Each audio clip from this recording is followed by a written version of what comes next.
Tech Talk with Matthew Dickerson. Matthew Dickerson. Tech Talk. Sit back and relax. It's time to talk technology. Greetings, Teslans and non-Teslans, or should I say Teslans in waiting. Welcome to Tech Talk with Matthew Dickerson, the podcast that will accelerate you faster and more quietly into a bolder and brighter future by 29% more than any other podcast on your playlist. And here, with a guarantee on that promise clenched firmly in his fist, is our digital guarantor of the future. It's Matthew Dickerson. How are you, Matt? And do I promise too much? No, not at all. Not at all. 29% is just a small part of what you offer. Absolutely right. I just like it. Well, actually, it'd be better if it was 28.62%. Okay, all right. Because it sounds more believable if it's more accurate. That's right. If it's around 30%, but they just made that number up. At 28.62%, then definitely that's a real figure there. Now, just a quick one before we get into this around, speaking of accurate calculations. In relation to one of the stories today, which we'll get to, I did actually ask ChatGPT to do the calculation for me. I thought I've just got to go and check a figure in there to make sure the calculation's right, because I like to make sure that our information is accurate. So have you stopped using a calculator full stop these days? No, I still use it occasionally. Okay, good, right? Okay. But this one I thought it's just as easy for me to say, ChatGPT, tell me the answer to this. And it came out with an answer that was about a magnitude of 1,000 out, I thought. Yeah, right. Because I kind of had an idea. That's a reasonable error. That is, isn't it? Unless you're talking about geological time. Well, you kind of... Yeah, no, that's right. It was talking about something in a bit more closer time. And so I thought, well, do I just go and do the calculation myself manually? Do I trust ChatGPT?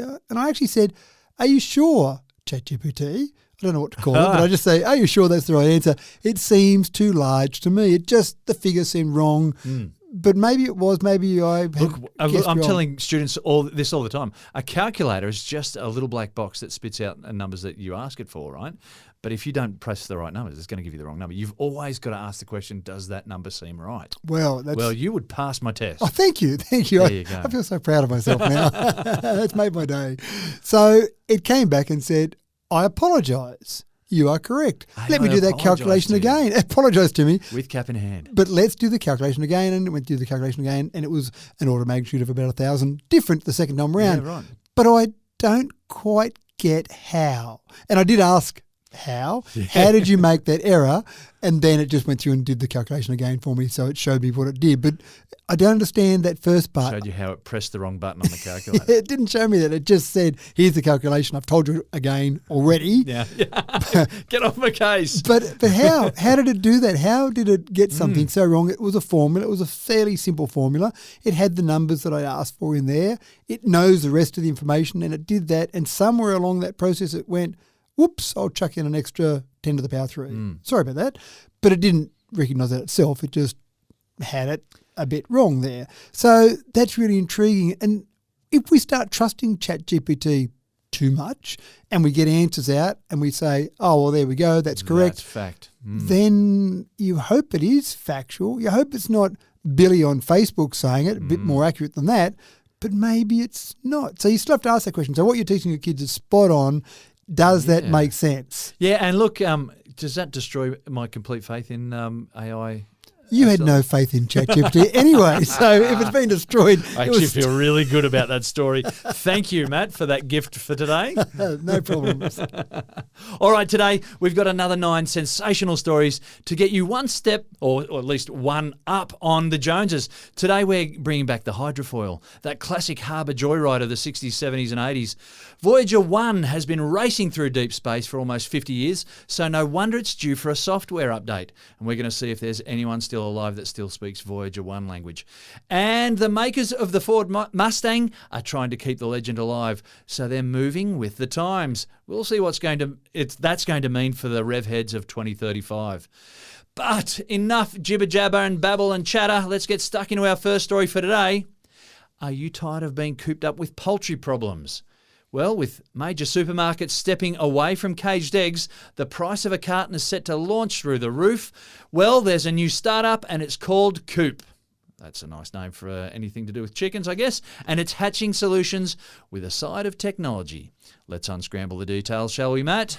Could you get any more puns into one sentence? Yeah, I love it. What is it about chickens, eggs? There are so many puns that are related. Anytime someone mentions eggs, they all come out. They do. It's all excellent, isn't it? Surely there are more puns associated with chickens and eggs than any other topic you can think of.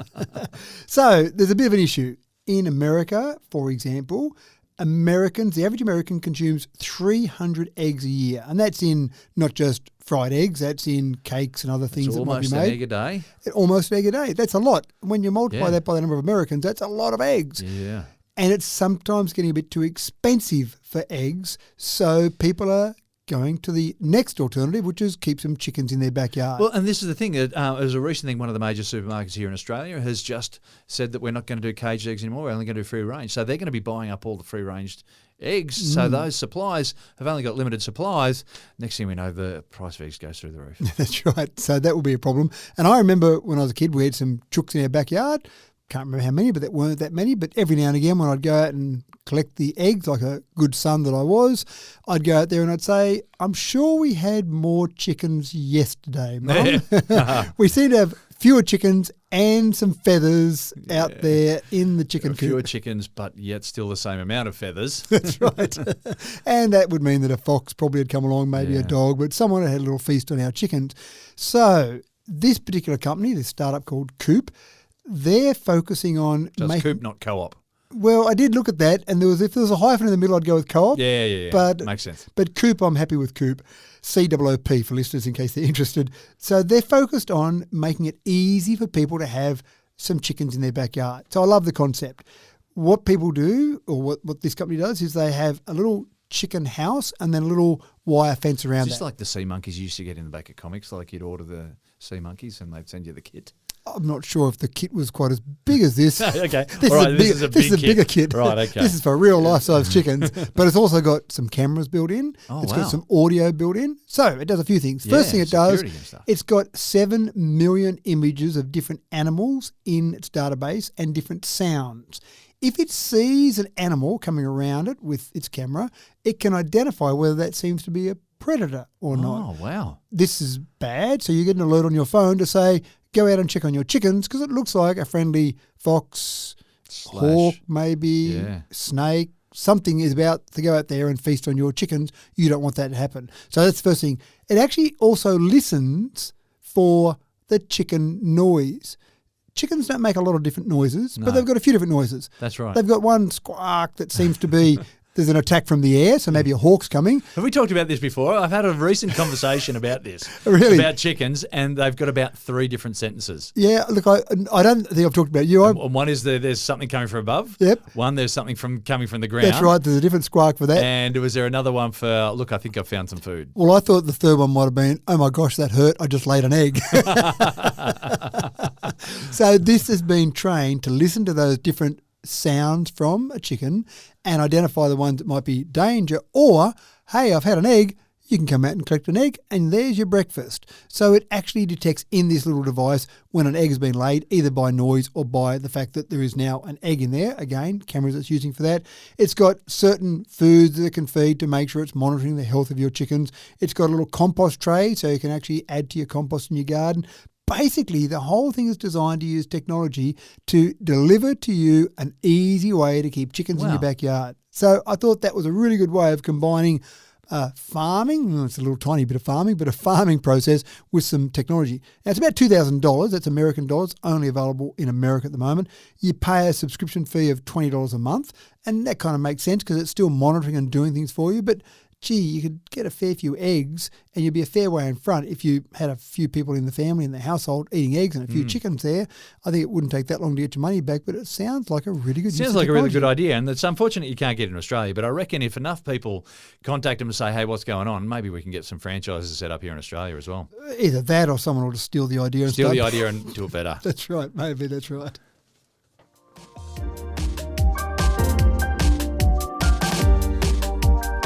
Today we're talking about an astronomical feat that's a literal game changer. NASA is different to NASA. In fact, it's NASA who's dishing out virtual tune-ups for the Voyager probes. Folks, these space probes have been gone for so long, they're now scouting the reaches beyond our solar system. And updating their software is a big deal because they're getting 17 kilometres further away every second. 17 kilometres per second. That's amazing. These tiny fixes have some massive implications, Matt. I get a bit annoyed when I get an update on my phone, or I won't be able to use my phone for 2 or 3 minutes, or my computer, and I've got to reboot my computer. Oh, and it happens every couple of days, maybe every couple of weeks. Oh, what a hassle. And I don't feel so bad now because Voyager 1 and Voyager 2... The update that this thing's got to cop. That's right. They need a software update. Both of them need a software update. But just the distance away they both are, we're talking about 24 billion kilometres for Voyager 1, 19 billion for Voyager 2. So travelling at near enough the speed of light to get out there, you're talking about 18 hours to reach the closest one. So here we are at NASA sitting in the control room and we say, just send that patch. Okay, let's wait 18 hours for that patch to be received. We hope it applies the patch correctly, and then let's wait another 18 hours because it'll take that long for us to know whether send or not... back a message to say, yeah, that's got right, it. everything's okay. So 36 hours. So my little 3 or 4 minutes on my phone or computer reboots doesn't seem so bad anymore. But there's a few fascinating... But the operating system that's on Voyager has got to be an ancient one, and I'm guessing not a very fast one. Not a very fast one. So I thought about this. I would think that it would have been some sort of machine language, assembly language, just something, because we're talking about the 70s, 1977 they were both launched. Punch cards. Well, hopefully it's not punch cards, but you're right, it's probably not far past that. But so I think there would be something, and I would imagine that sitting in the corner somewhere at NASA is the computer that's the same as on Voyager 1 and Voyager 2, so that when you're doing anything, you go and sit on that computer. And there's an old guy, a really old guy sits next to it, waiting for the tap on the shoulder. Maybe. So there'd be, again, let's assume it's some sort of machine language, some sort of assembly language. The code that would be written there would be very much just a specific code to Voyager. It wasn't as if you'd go and buy Windows. Windows didn't exist and you probably wouldn't put Windows up into Voyager anyway because you have to reboot every couple of days. But I think there'd be something that would be very specific to that. So there'd be someone, as you say, some old guy who's the guy who knows programming on the Voyager. And he was just an apprentice when he started. And he's still there with his old grey beard. And some young, bright kids would get out of university, come work for NASA, and they'd say, go and learn this programming language from 50 years ago just in case we need to do something. So there's that issue. Going back to first principles. Absolutely right. Now, then you've got some other issues. You've got a fairly small amount of memory, you would think, on the Voyager spacecraft computer. And then you've got the reliability of all these components. There's not a nice little handy technician around the corner that can just slip in and drop a new hard drive in or put some new components in. So this stuff's been running for a long time. The computer in the corner at NASA's been running for a long time. So whether they had a redundant computer as well, or maybe a couple, so that when one failed, they could switch over to another one, not sure, but I'm pretty impressed that it's all operating. Now, what they're doing with this update that they're doing, this is allowing them to change the way their thrusters work. What they've actually found is that the thrusters have built up some residue on the inlet tubes. And so they want to change how long the thrusters go for, whether it might be short bursts now and they want to go longer or vice versa. But by doing that, they believe they can get another 5 years out of these. Now, these have already gone a long way. Right. Yeah, look, but they're not going to hit the brakes once they hit that 5 year mark. Well, they need thrusters to stop them. But so they're just going to keep drifting and... They're going to, but it's more about how long can we keep getting information back. And by doing this, they believe... I assume with the thrusters, they're trying to control it and steer it in a direction. That's right. There'd be somewhere where they'd want to steer it to, but at some point, I reckon, that computer goes, what? I've had enough. And it stops working. So you're right. It'll still be... In a voice like the one from Hitchhiker's Guide to the Galaxy. Yeah? Probably. It'll keep going and going and going. You're right. There's nothing...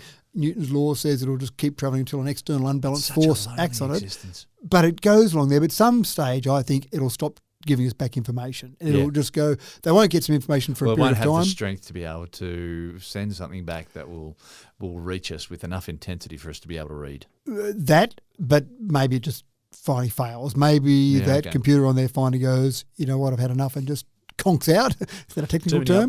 Too many updates, that's right. So it does seem fascinating, doesn't it, that they're doing updates from here all the way out there. It's amazing. But it's still sending us back information now, so it's quite fascinating. Yeah, absolutely.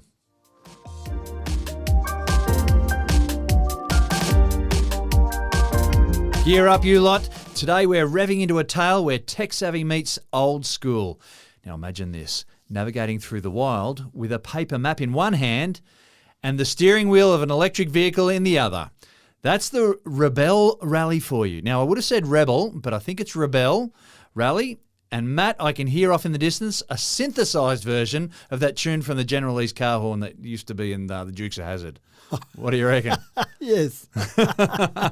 Yeah. I wasn't sure where you were going Wouldn't quite with that. sound like a car horn, but it sounded like a synthesised version of it. That's Yeah? right. So this is a rally that I've never heard of. The Rebelle rally, I don't know why I've never heard of that. It sounds like it's all Now, a it's joke. Rebel with an LE on the end. So I like yours, Rebelle. All about females only, no navigational, no science to help you. It's a map. That's what you've got. You've got a Right. good old-fashioned paper map. And 8 days, you're not allowed to touch anything electronic for 8 days. So But you're an electric vehicle. it's an electric vehicle. Well, this is the interesting part. It's Right. only just been won by an electric vehicle. Oh, okay. Normally, there are good old-fashioned petrol vehicles running in this and So there's winning no it. calling people up on a mobile phone. No phone a friend. Okay. And even at night time, no checking the news. So these people are out of the loop for 8 days. They start on the first day and the end of the 8th day, they get to the end, hopefully, and they've used their map to get there. Sounds fascinating. And then they can say, hey, what's happening in the world? Oh, didn't you hear? So-and-so died, was Wow. born, whatever. So this year, for the first time ever, an electric vehicle won it. The Rivian R1T. Now, it was about a bit of a... Or did they shoot holes in it? no, I'm just thinking with an... Not like the Cybertruck. Sorry, yeah, okay. All right, let's keep going. but not. It's a PR exercise more than anything else, I think. It was driven by some Rivian employees, so they thought, well, let's go and show that we can in a Yeah, electric and I'm vehicle. guessing that show they were this. surrounded by a bunch of petrol-heavy people who just love their ICEs. Correct, and there were some hybrids in it as well. So Okay. there was actually a Jeep, one of the Jeep hybrids in there. So And this is cross-country, right? This is cross country, and that's what the whole thing. That's what Rivian wanted to do. They wanted to show that they had a vehicle that could go out and participate in a rally like this and get to the other end. Now, surely each night it had to be charging. So the whole thing about not touching anything electronic during the trip, well, I suppose they probably said, okay, well, EVs, you can put petrol in a normal vehicle at night time. They don't expect you to have enough fuel to get you through 8 days.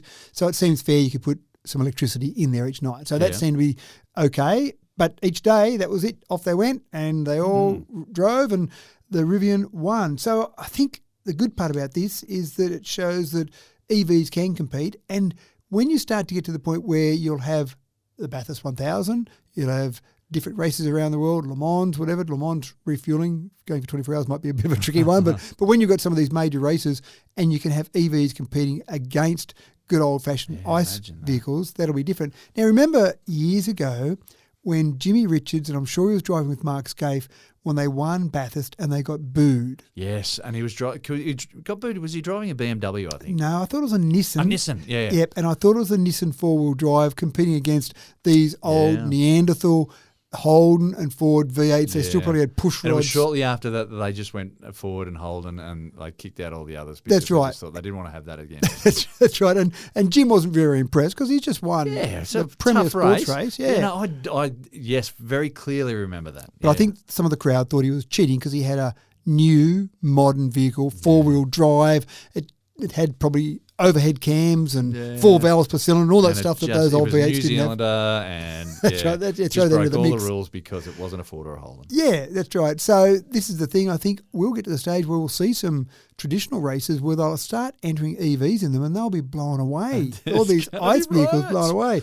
This is one. Bathurst will burn. That's right. This is the first one we've seen. A bit of a one-off, probably not a mainstream event, but it won't take long and you'll start to see some of these EVs competing in some of these mainstream events. And maybe instead of the fuel stops, they'll have battery swaps or whatever it might be. Daytona 500 won by an EV. Oh, my gosh, can you imagine that?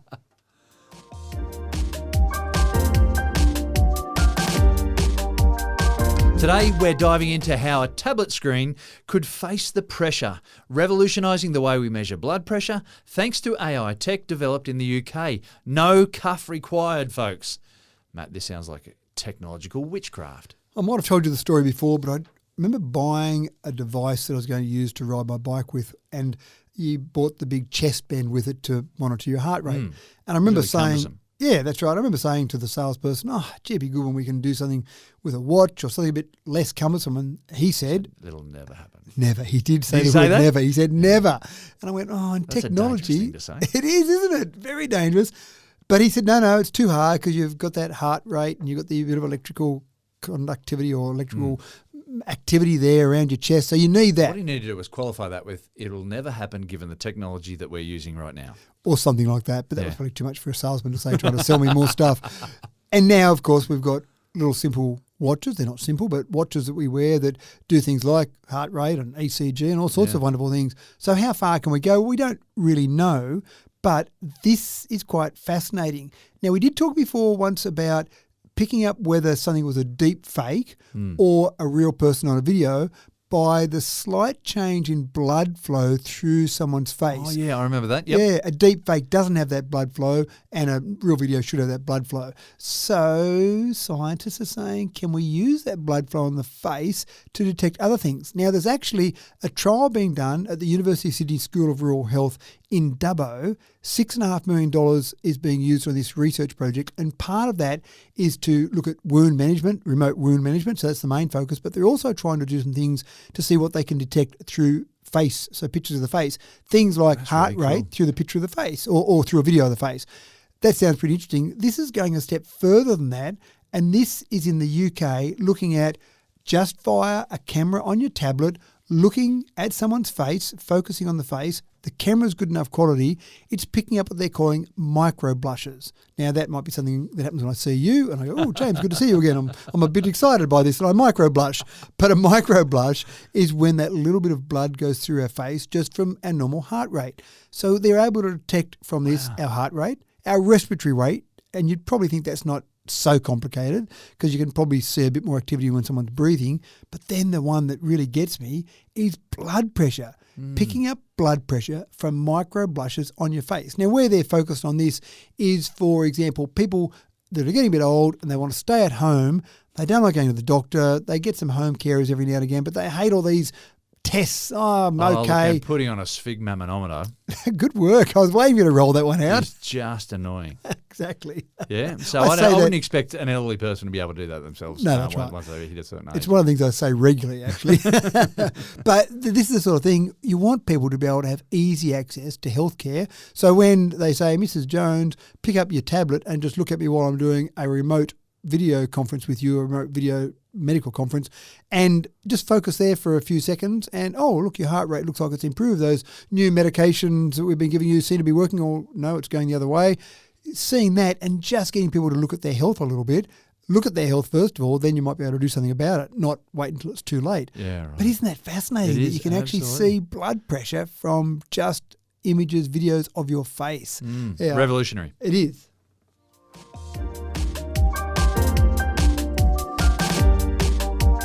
Ahoy, listeners! Are you ready to set sail on a journey of innovation?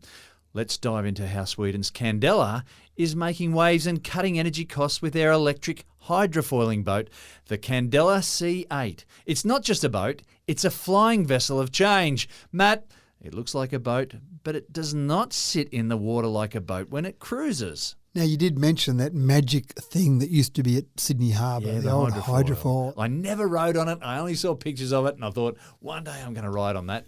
And I was kidding myself. Well, I used to dream about being one of the rich kids that could get on the hydrofoil as you sat on the ferry going along at about a quarter of the speed of that hydrofoil that raced past in front of you. So it was interesting, but it was ahead of its time, wasn't it? And when they stopped that, I thought, oh, why are they stopping that? And they talked about it was too expensive to run. Well, that seems a little bit opposite to this story. And again, when you look at this particular boat, it's a normal boat. It sits in the water. It's something you'd go out with a few friends for a day, cruising around the harbour, or maybe go and do some water skiing with. But then you get up above 26 kilometres per hour and suddenly it pops up on the foils on the back and the front.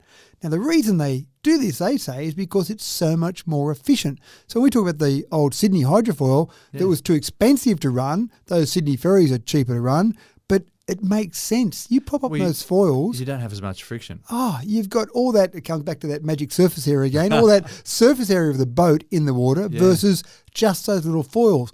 And each of the foils under the water looks a little bit like the wing of a plane. It's obviously giving you that little bit of lift, needs to get going fast enough, and it's got a very thick fluid in terms of the water, so it only needs to get to 26 kilometres an hour, like a plane that needs to get a couple of hundred kilometres an hour to lift up. So it's lifting the boat based on that. It's got its propeller down at the bottom of the foil, or probably two propellers at the back of the foil, and it lifts up there. It's electric, got a range of about 100 kilometres. It can do about 40... So you won't hear it coming? You won't hear it coming, no. About 40 kilometres an hour. And I actually read one review of one of the people that were probably using their advertising, but was out on it.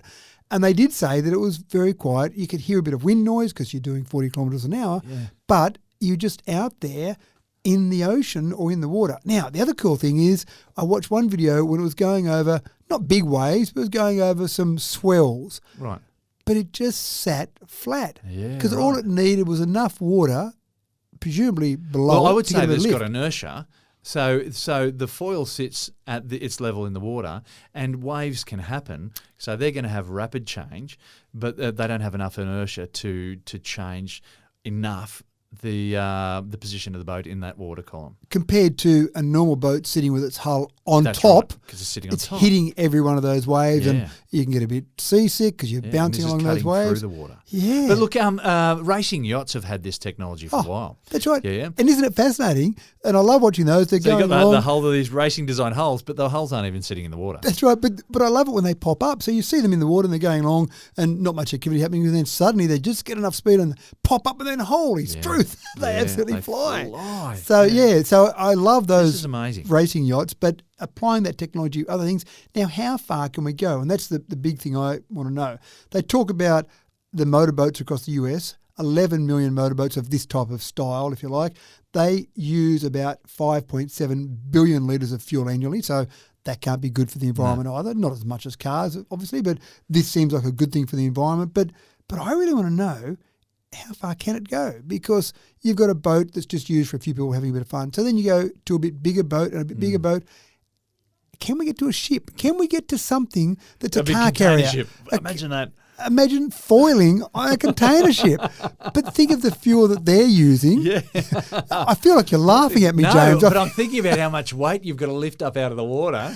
And all that hull supporting it. So maybe you need 3 or 4 foils. Maybe you need a few more foils. But the big thing is that little bit that's actually cutting through the water. So maybe I'm dreaming. Maybe I'm being silly. Maybe you're justified in your laughter. But I wonder what speed those tankers can get up to. And again, with 26 kilometres per hour, some of those tankers, sure, that's 16 knots. Yeah. Surely they'd be doing that sort of speed at some period of time. But that's that foil. You could design foils that would pop up at different speeds, obviously. sure. But it does sound like a lot of fun, doesn't it? I love those little ones that look like a surfboard that pop up out of the water. Have you seen those ones? Oh, the wakeboard things. Yeah, and they've got a single rather than kind of two. It looks yeah. like it's very unstable. I haven't had a go at one of those. I do want to have a go. Yeah, and just by using the thrust of your legs, you can stay above the water. Yeah. And get a bit of propulsion there. All of this is just taking away that big surface area out of the water and just getting that little tiny bit of surface area and using that little foil. Way of the future. Absolutely right.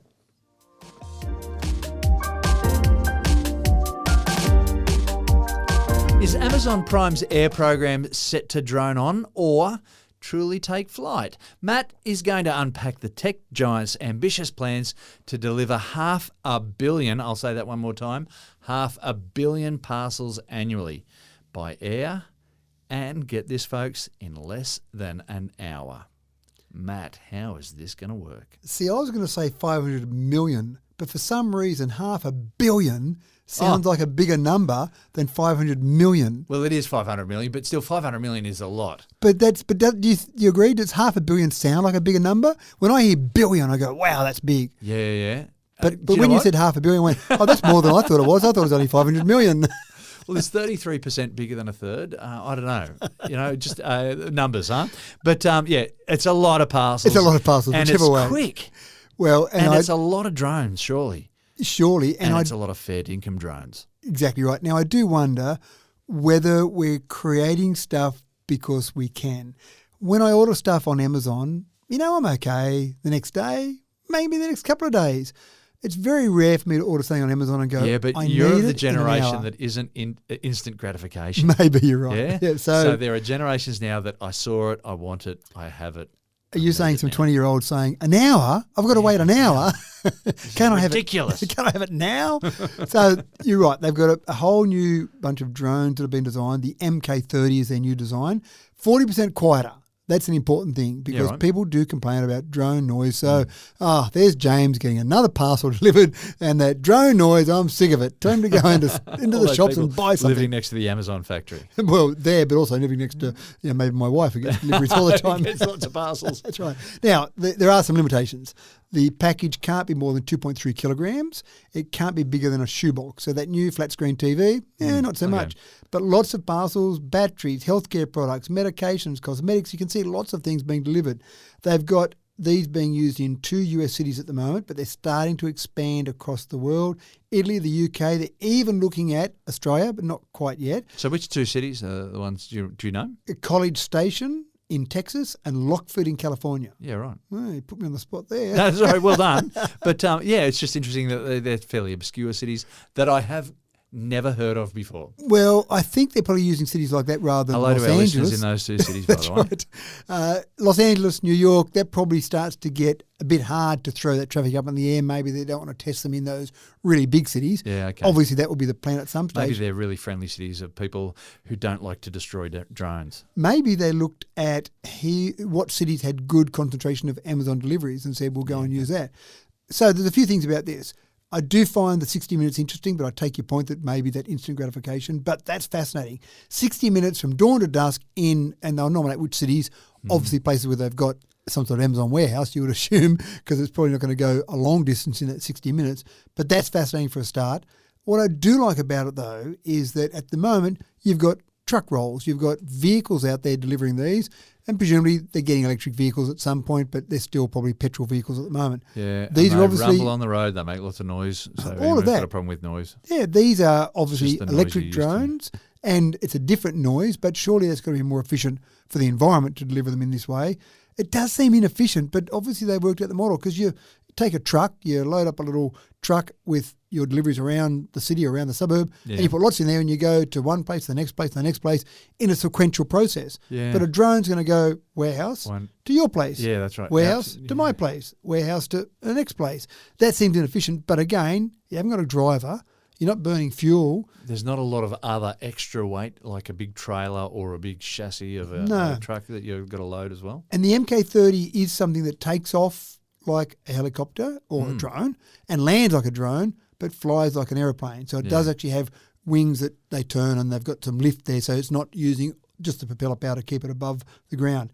So I think it's interesting. I think it'll be something that people are demanding it, obviously, and Amazon are saying we're going to deliver on it. I don't know how long before we'll see it in Australia or in regional areas, but in some of those capital cities, I think you'll see it before too long. Pretty cool to see.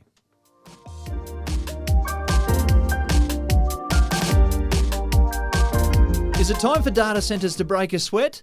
Well, today we're diving into the hot topic of how allowing servers to run at a higher temperature could slash cooling costs and energy usage. Now, there's an oxymoron for you, Matt. Engineers have been trying to find ways for decades to run these servers at cooler temps. How's this new idea going to work? Does it seem too simple? Does it seem like you've just got all run this them hotter? energy that's wasted as heat, right? Yep. And so we've got these hot boxes, which are our data servers. And so we've been trying to cool them down and perhaps making them more efficient by cooling them down. Now we're saying, no, let them run hot and let's use that energy to cool us down. Well, we could do that, or we just let them run hot and stop wasting all that money on cooling them down. Right, okay. And is that what's happening? That's the concept here. They're saying that 1/3 of a data center's total energy consumption is on keeping it cool. And I've walked into data centers, they do feel quite pleasant, typically around 20 degrees Celsius, so they're quite pleasant, even maybe a touch chilly in there. People aren't in there typically, but the logic has always been, we've got all these servers producing all this heat, we've got to keep them cool because you don't want your servers overheating. So the logic seems sound, but then if you're using all of that power to keep the whole data center cooler, well, these researchers have said, well, just let them run hot. It's okay. And so they're doing the research on that at the moment. They're saying that maybe you could just let everything run at, say, 40 degrees Celsius, which is a fair bit hotter than 20 degrees Celsius.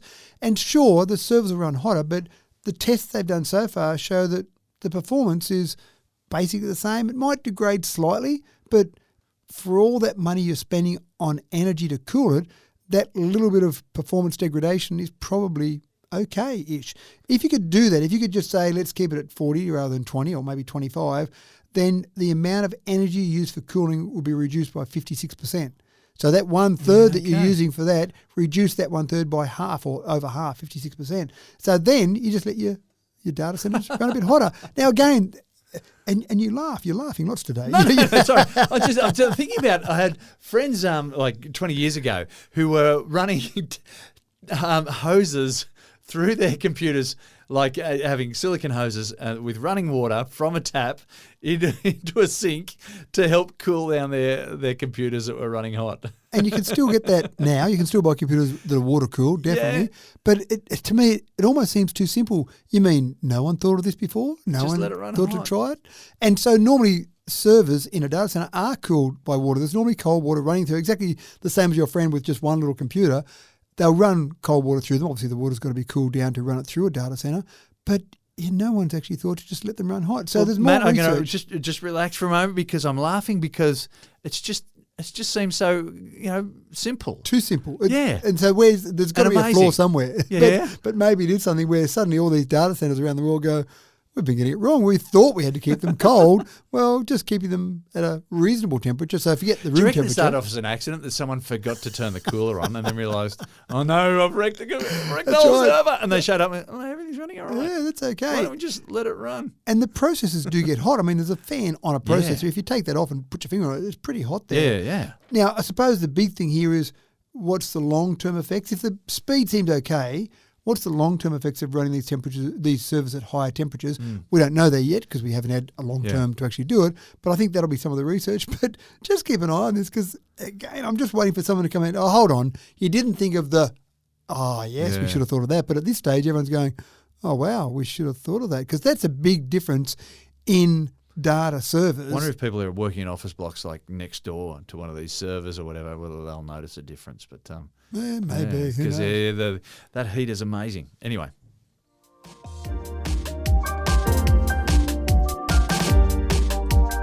G'day, listeners. Hold on to your akubras because today we're diving into a story that's no tech doddle. Microsoft is injecting a whopping $5 billion into Australia's AI and cybersecurity. And Matt, it's set to reshape our digital landscape. Now, we used to ride on the sheep's back. Then we found stuff in the ground we could dig up. And now, hopefully, maybe we're looking at being a smart nation. We do, of course, export university students. So we will not export the students, but we export university education. Lots of people come from overseas and are educated here. So that is a big export for us. But being a smart nation sounds pretty exciting. And this announcement, I am pretty excited about this whole range of things that Microsoft's going to do in Australia. $5 billion investment is obviously significant for a start, but they're going to increase their data center presence. They've got 20 sites at the moment. They're going to increase it to 29. They might run them hotter. Who knows? It might make it cheaper for them. Maybe it's not a $5 billion investment once they start running them hotter. But 29 data centers we'll see across Canberra, Melbourne and Sydney. They also are doing a partnership with TAFE New South Wales. Now, I'm not sure if this is going to be expanded with equivalent TAFEs across different states or whether TAFE New South Wales is going to be the lead across all the areas, but they're going to establish the Microsoft Data Center Academy. They want to educate 300,000 Aussies through skilled global programs around data center and, most importantly, cybersecurity.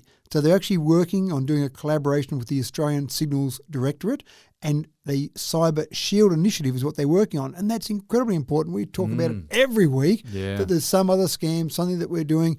And if we can be a smart nation, if we, in collaboration with Microsoft and clever Australians, can start to work out ways to combat that, that's going to be something we can export across the world as well. Absolutely. So this really is just focused on our whole investment alignment with trying to get 1.2 million people in tech jobs by 2030. As we do start to reduce coal mining, what are those people going to do? As we start to reduce mining in general, we want something else for them to do. So the Australian government is obviously right behind this and trying to work out ways that we can use all of this technology, all of this experience that Microsoft's got, And we probably have a bit more faith and confidence in Microsoft than some other companies around the world, particularly companies that might come from other countries, not America. Our relationship with America is very strong. But look, I think it's good. I can see lots of students coming out of school, maybe out of university, saying, well, Microsoft wouldn't be such a bad company to work for. I wonder if I can do some real good here. The Australian Signals Directorate are excited as well. They said they had 76,000 cybercrime reports in the 21-22 financial year. That was a 13% increase from the previous year. That is going up. We see it every time we talk about it. It's getting up. So let's see if we can attack it. So I think it's good. I think there's lots of good that will come out of this. A lot of promise there.